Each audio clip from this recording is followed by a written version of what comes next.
I'm Amy Halpin-Lath. And I'm John Moscow. Welcome to Ethical Schools. Our guests today are Lesley Koplow, Director of the Center for Emotionally Responsive Practice at Bank Street College of Education, and Allison Demas, a longtime educator and an instructional coordinator in the New York City Department of Education. Allison is speaking for herself and not as a representative of the Department of Education. Welcome, Lesley and Allison. Thank you. So I understand that 360 early childhood social workers and instructional coordinators, ICs, in the New York City Department of Education learned 2 days before the start of school this year that their jobs have been eliminated, although they're still employed by the DOE. They were told they couldn't respond to requests for help from the people they've been working with. Lesley, can you tell us what's happening?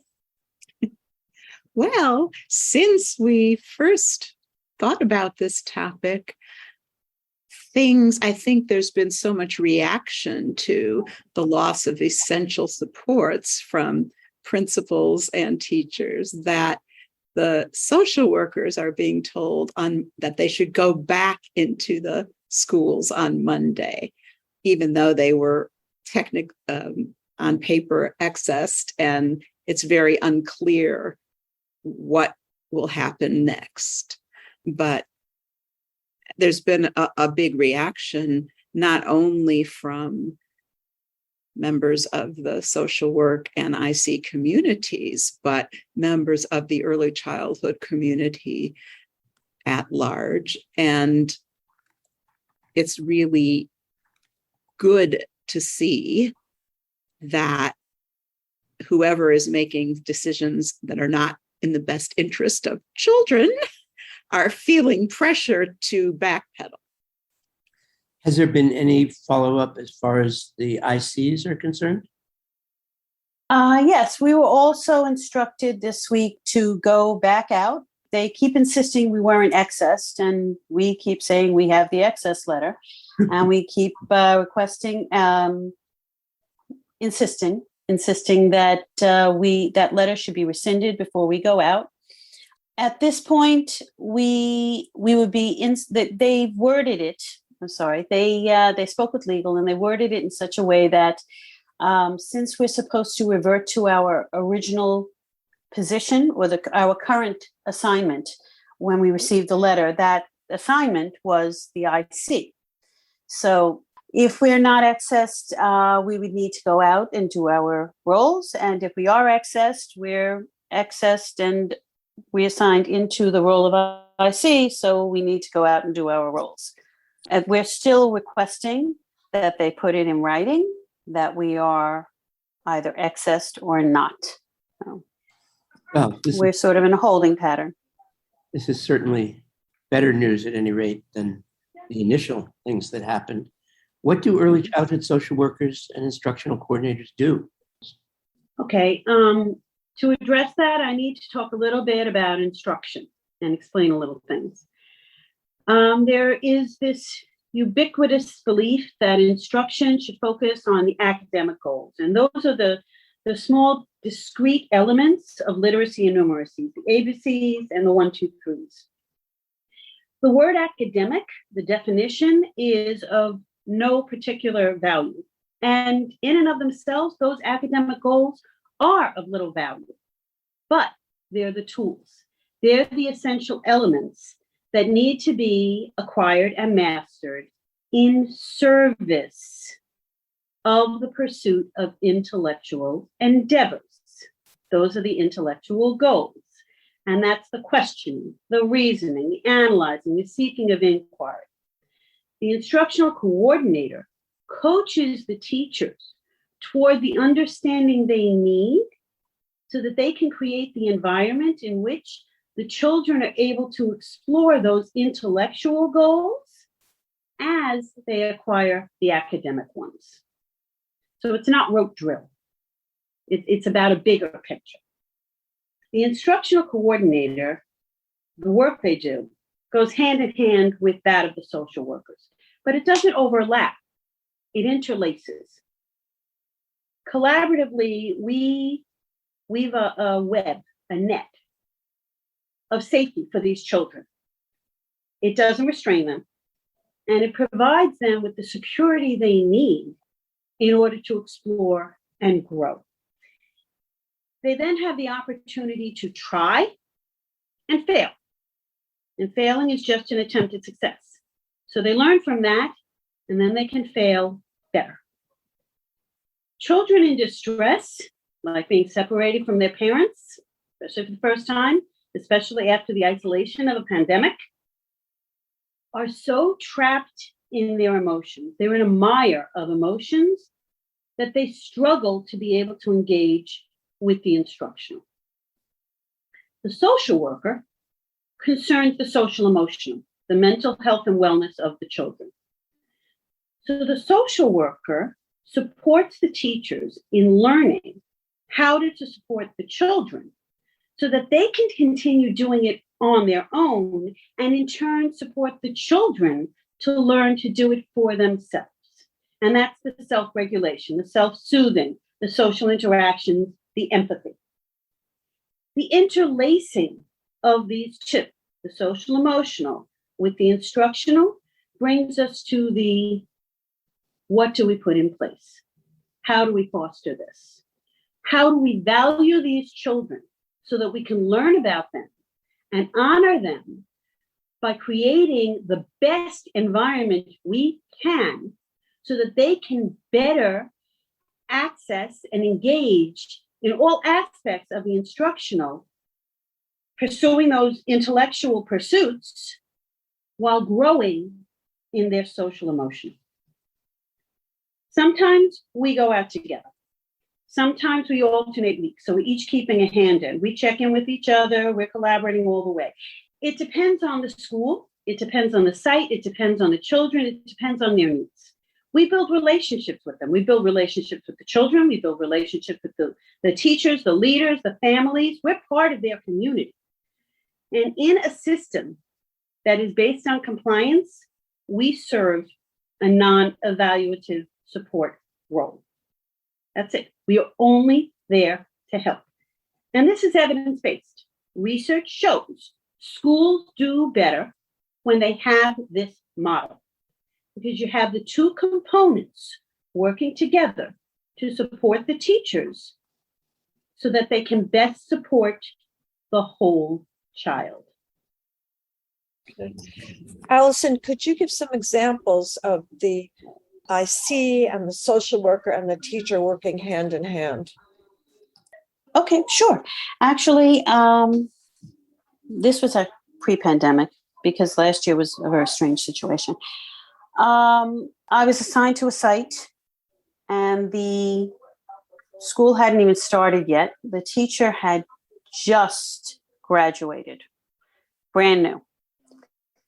And I called them to set up a meeting. When would you like me to come? Oh, today would be good. That was the response. Okay, so I showed up. She needed a lot of support. The children need a lot of support.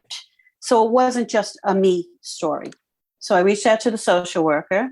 She went separately. Then we kept alternating because the children needed the support directly from the social worker, and she set things up in showing them how to self-soothe or maybe what to do when they were missing their parents. She showed the teacher what supports to put in place, the picture of the family, having this center set up so that the children can draw pictures for their family. And then when I came in, I supported the teacher in explaining how we set up the environment so that these children felt comfortable and safe and were able to use it so that they could independently explore. But the social worker and I were always in connection with each other, debriefing about what was happening. This child needs this. So then I would work with the teacher. Let's open up the writing center. That child's very distressed when she comes in the morning. The social worker has helped to help that child support herself and soothe herself by giving her the tools of drawing a picture for her mother or writing a letter to her mother. I'm supporting the teacher by explaining how this center is used and how we provide the child the independence to go when she needs to use it in order to support her own growth.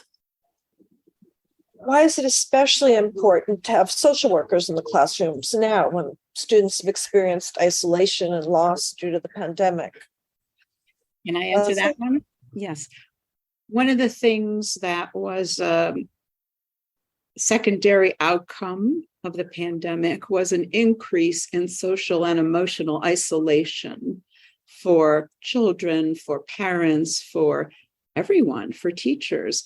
And social emotional isolation over time heightens risk for depression and antisocial behavior as children grow. When children carry intense emotional experience that they can't communicate to other people, they can't play about it, they can't draw about it, they can't talk about it. When it just stays internal, it builds risk. And one of the things that early childhood social workers learn to do is to gear their mental health support to this age group. Not the same as an older child who comes into your office and you say, so what's bothering you? Because little kids, it doesn't work that way.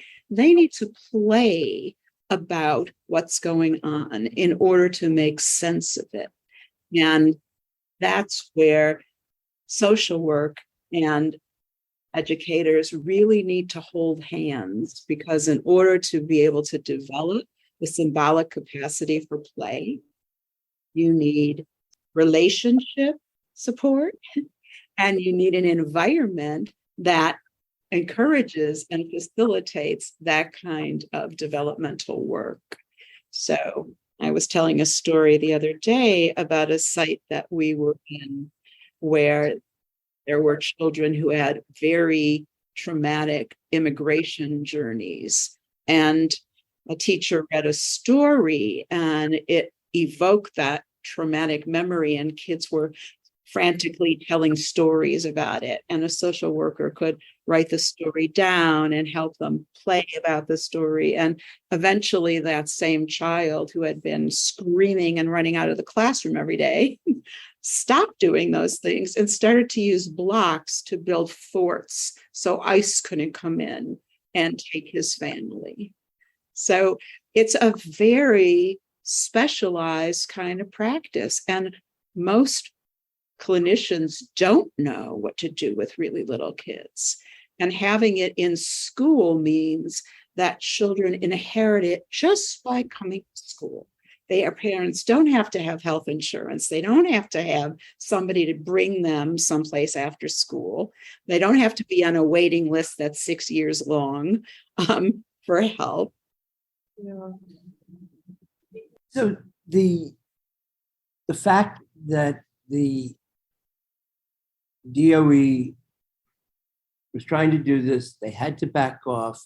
Hopefully, they've had to back off. But you were just talking about sort of the really special skills that apply for early childhood social workers and instructional coordinators.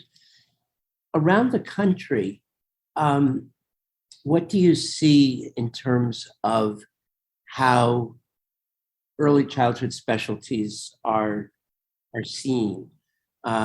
Is there, I guess, are they always sort of under threat that when a school system decides that for whatever reason they want to save money or they want to do an organizational reorganization or something like this, do you always have to worry that early childhood is what's going to get disrupted?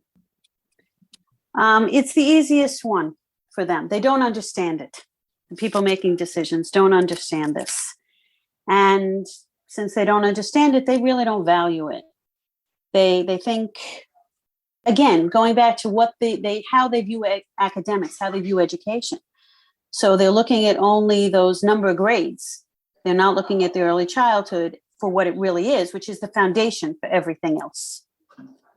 And they see it as play, and they don't understand play either, or how much hard work is in play, and how much learning comes from play, and how much social growth comes from play. So if they don't understand it, how can they value it? And they don't make the attempt to understand it, so they don't value it. And that's why it's always at risk. I think also that over the years, education has been put in the hands of politicians who know absolutely nothing about children, and their motivations are political. Their motivations aren't centered on the children in the room or the children in the school. They're centered on their own, what they perceive as benefit from recommendations that will have concrete outcomes, and a very short-sighted kind of outcome. So does that mean that in graduate schools of education, this is an area where curriculum is lacking, that teachers do not understand the full impact of early childhood education in a broad sense? I don't think it's about the graduate schools. I think it's the pressure that teachers feel once they enter the public school system, depending on where they're teaching, of course. But a lot of the pressure is sort of score driven, even though you don't give tests to 4-year-olds, thank God. But it's like, well, you have to do this so they're ready. There's a lot of preoccupation with being ready for the next grade. And one of the things we always teach teachers and social workers is you can't be 5 before you're 4. You've got pre-K, then your job as a teacher is to give them the best 4-year-old experience that they can have.